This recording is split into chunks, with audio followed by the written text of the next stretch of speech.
Am I gonna throw up from this? No, okay. We have a bathroom right there too, just in case you need it. Woo! Ah! What's up? It's Rei Ami, and today I'm in the box.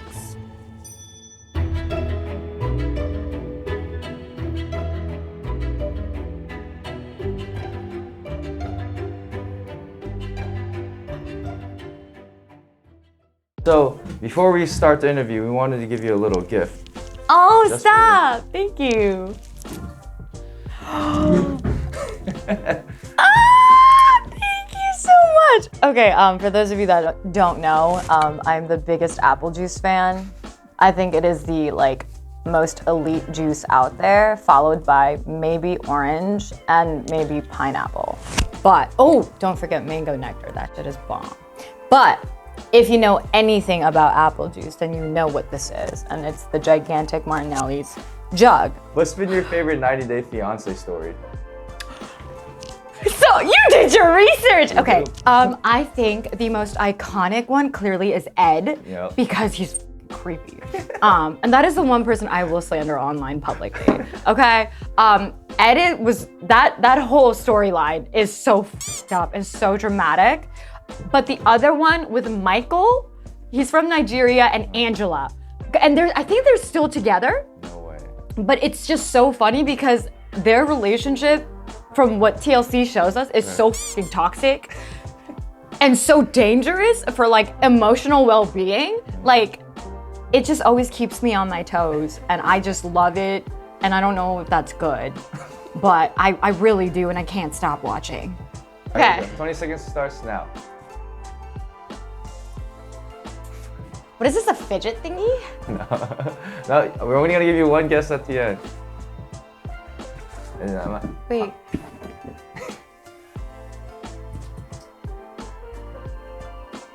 Dude, what the f is this?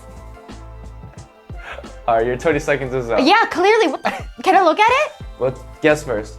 No, what the f is this? You really thought I knew what this was? What the hell is it? Explain it to me. It's a microphone that goes on top of a recorder for interviews. Reporter interviews. We didn't say it was gonna be easy. They really thought I was gonna know what the f this.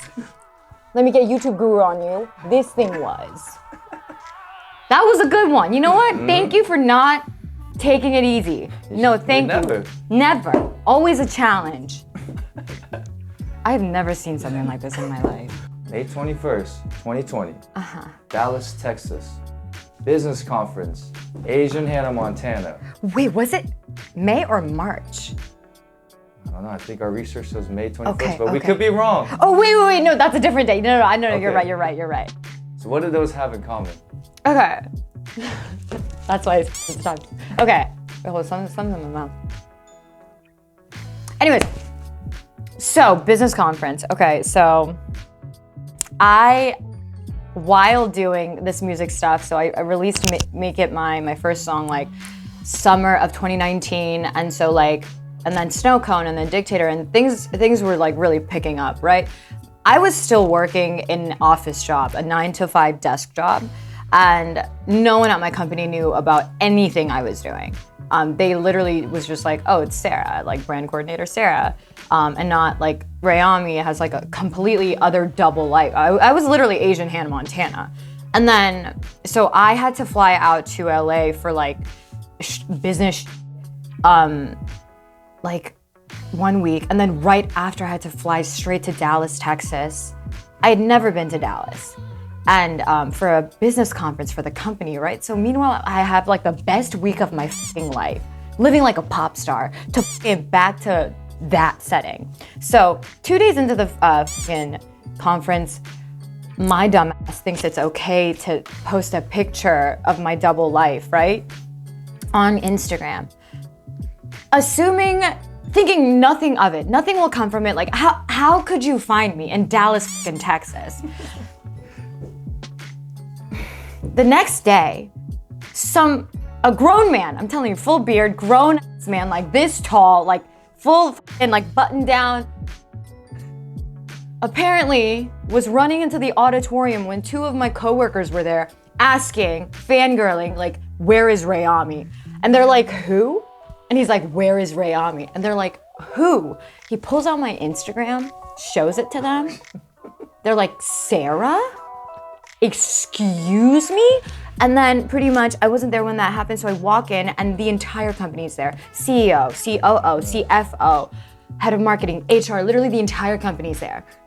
They're all looking at me and smiling. Now, I have my AirPods in, I don't hear shit, but I'm like, you know when people are like looking at you versus just smiling at you, right? So it just felt like a lot of eyes were on me, and I take my AirPods off and my direct, what is it? Supervisor, I forgot that word. My supervisor comes up to me and she's like, hey, we met your fan. And I'm like, I don't, what? Like, and she was like, they follow you, like on Spotify. I was like, I don't use Spotify. Yeah. And I was like fully prepared to commit to this lie, right? Because I thought I was gonna get fired. You die with the lie. And she's like, no, like, we didn't know you were a pop star. And I was like, and at that point, I spilled my tea, spilled my coffee, just like trying to scramble, like, and then everyone was like so kind though and so understanding and cool about it, which was the opposite of what I thought was gonna happen. I thought I was gonna get fired, like you can't focus on that, like while you're working for us. But they were so cool. And then the fan DM'd me and actually came down during our lunch break and took a video and some pictures with me. Meanwhile, my CEO, CFO, supervisor, they're just standing there losing their shit. Because they're like, what are the chances of this happening? Yeah, in Dallas. In Dallas, Texas. How did you find me? Oh wait, it's because of me. I'm sorry. You found me because of my mistakes. I apologize. I was like, you dry snitched on yourself. I did. I really did snitch on myself. That's hilarious. That was an L. So how does it feel like now just being Rei Ami and not Sarah, the brand manager? It's fun because it's like a fucking childhood dream come true, 100%. I literally would be nothing if I'm not doing this. Like, you know what I mean? Like, I cannot imagine myself in doing something else. And I've always like known very deep down that this was the only thing that truly fulfills me. So to be able to have the opportunity to do it as a living and be my own boss and call the shots is like pretty liberating. And yeah, and it's like also great because I feel like I'm coming around at a time where like so many fresh Asian diverse faces, and it's so many different sounds too. It's not just hip hop and R&B. There's so many Asian women especially killing it and doing their own unique thing, and yeah, it's a privilege to be coming up with them for sure. So it's actually a perfect segue because I wanted to ask you, coming from, because you know I'm Korean as well, so we know how like the stereotype and coming up. So coming up from a strict religious background and having taken the lead and showing your family who you are with the success that you've had, do you remember the moment when your parents finally realized and understood who you were destined to be? I think I want to say like officially like when I got my first Times Square billboard, in New York, because I was iconic, and it all happened so fast. I didn't even know it was happening until like, and I was just like, what the f? But there was one time I think, so when I released my first song, my mom and I got into it really bad. And she disagreed with it 100% and just tried to reason with me as to why that was wrong. And I, being myself, was like, no, that's not wrong. The things that comfort me and protect me and make me feel safe and confident is not wrong. Can't be. Sorry, that's too much goodness. How can that goodness be bad for me? And we got into such a bad fight. And then like we didn't speak, and like it was so Korean mom-daughter drama. And then it was like 2 weeks later, and I had to, I'm sorry, what happened? Yeah, for the weekend, I had to go up to New York for like my first big major label meeting, right? And so I told my parents what the was going on. I was like, okay, here's the fucking deal. I'm not quitting my job, but I'm doing this. And you can either stand with me or you can stand in the way. But regardless, just know that I will choose music over anything and anybody. I'm sorry, that's just, I have to. That's being true to myself. And I think I sat down with them, had a conversation, so many tears, but it was just like, I think in that moment, because I never talk to my parents. I never like communicate my feelings. We don't talk about like, we don't apologize. We don't know how to apologize to each other because it's just silent treatment the next day and they make you food and that's their apology or they buy you something. Very true. And so I'm learning that's a fucking thing I have to unlearn. But you know, that was a moment where I was like so raw and vulnerable and open with them and transparent. For the first time in my life, I told them straight up. I was like, there was not a single lie told, a white lie, nothing. I was like, listen, this is it. You can either continue to have a relationship with your daughter and make it healthier and nurture it, or you can have nothing to do with me. That's gonna kill me, but it is what it is. So it's up to you. Have they expressed how proud they are of you? Yes, all the time. And it's really crazy because the one thing that I thought would like drive me and my parents apart forever was the one thing that brought us like the closest we've ever been. Like the trust is being built and I'm honest with them and I don't feel like I'm getting in trouble or like feel the need to like sugarcoat things for their comfort, you know? And I've never felt like I've ever stood up for myself in that sense when it came to my parents, because it's like very fear-based, especially if you're religious. It's a fear-based relationship and you're constantly worried about getting in trouble or saying the wrong thing or doing the bad thing, even if it was a mistake. And I've always feared that, but like this whole journey has allowed me and my parents to really be open and have conversations, even, you know, if it may be difficult. So, love it. We love to see it. Shout out mom and dad. What would you tell to all the young Asian girls who are struggling with their identity and feel the need to be the token Asian girl? F it. Literally, f that. Whatever they said, the expectations, the stereotypes, because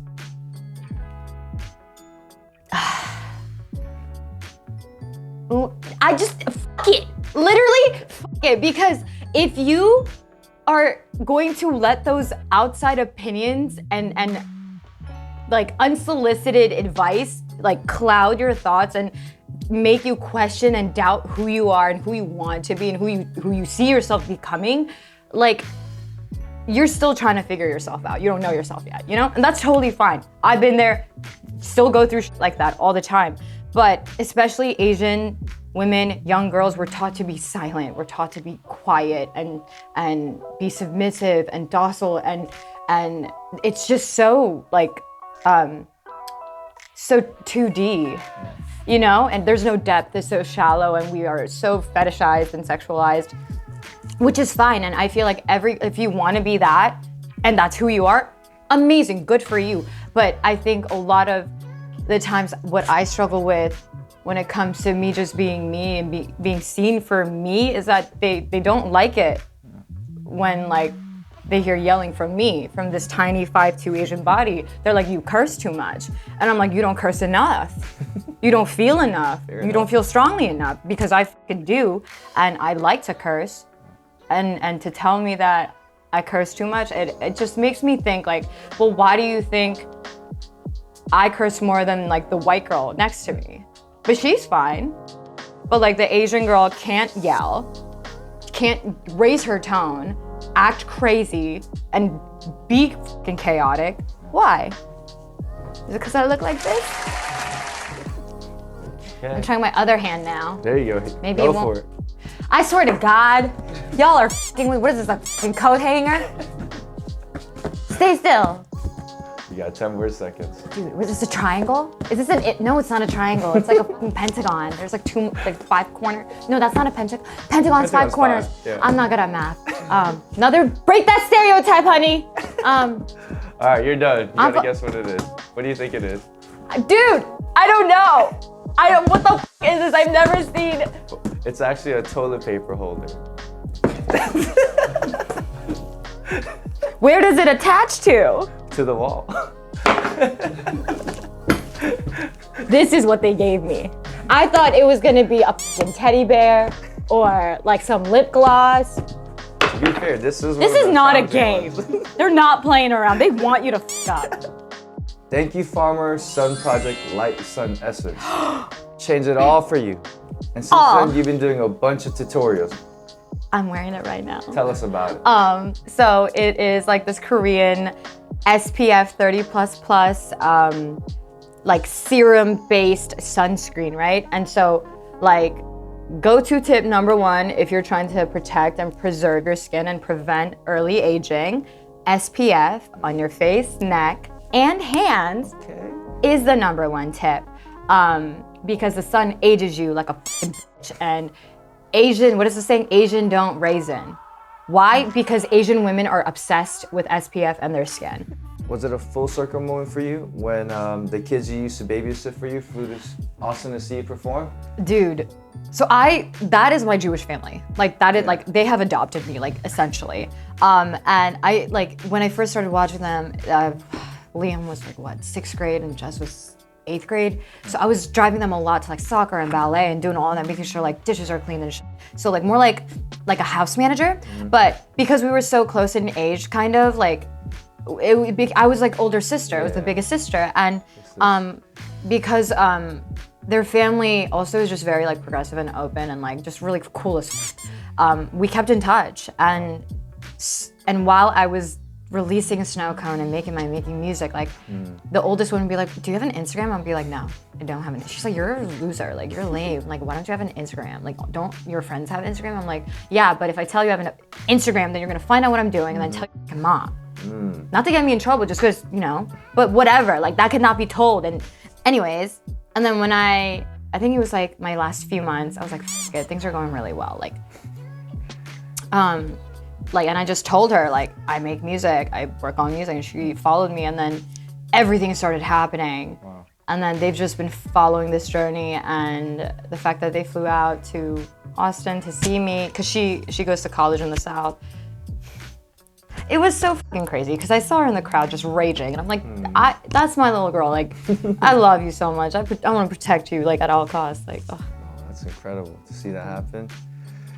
Let me ask you this then.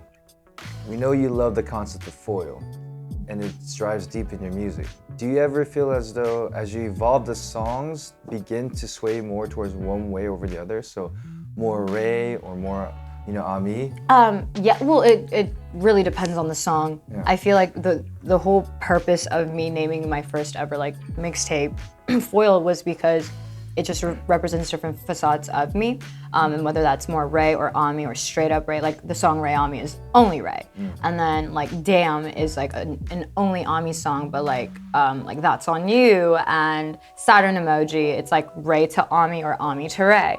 But I definitely loved playing and experimenting with how I can incorporate those sounds and how like songs would just sound like if it was just a Rei vibe or an Ami vibe. And I think like my next thing now is just like learning how to make them coexist together in like one realm and not have to switch on and off. Because I haven't tried that yet. I don't think so. So how was Head in the Cloud? That was your first festival, right? I still have the wristbands on. Because if I decide to go tonight, I need them. First festival, incredible. It's different from tour because the energy is just different, right? And like the speakers and like just the energy of like the whole event. I was super nervous, but like as soon as I said like mic check 1, 2, like everyone started screaming and I heard them through my in-ears and I like got so happy. And it was the first time using dancers, and I've always wanted to have dancers during my sets, and it was so incredible. I had so much fun seeing the fans just like rage and like recite every word. Again, always an emotional moment on stage to see that like your words are resonating with others and it's doing something for them. You know, I don't know what it is, but it's doing something and it's something good. And I think to be in a position to be able to even offer that to strangers is beautiful, and it's not something I take lightly. You know, and no one should take lightly because you have a lot of impact and influence whether you want that or not. Am I gonna throw up from this? No, okay. We have a bathroom right there too, just in case you need it. All right. So, all right, there's your dare. I just take it? Yep, cheers.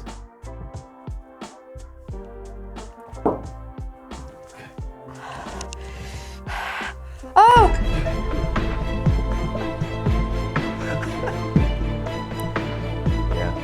a That's why Mexican spice. Woo! Woo! Mexican apple. Is this gochujang? Like what the? It's Tabasco. Ah! What's in here exactly? So it's Tabasco, tequila, black pepper, and Worcestershire sauce. Hi, it's Rei Ami. I'm sweating because I just took this shot of Mexican asshole. That's what it's called. And I'm sweating because of that, but I had a pleasure being. I'm so taken back by this. I'm sorry. I'm still very like. Shout out Rabies. I love you. Continue to run those numbers up. I love you, my babies. Shout out Velvet Residents for doing their research and getting me my favorite apple juice so that the Mexican asshole didn't completely take over. And I had an amazing time at the box. Thank you for having me. I love you guys. Bye. Woo! That's a wrap. That is Incredible. intense. This is like a breakfast shot. I thought this was like an immunity shot. Like I don't even taste the alcohol. Is that why? So you don't taste the alcohol? It's just like the craziest shit you've ever had.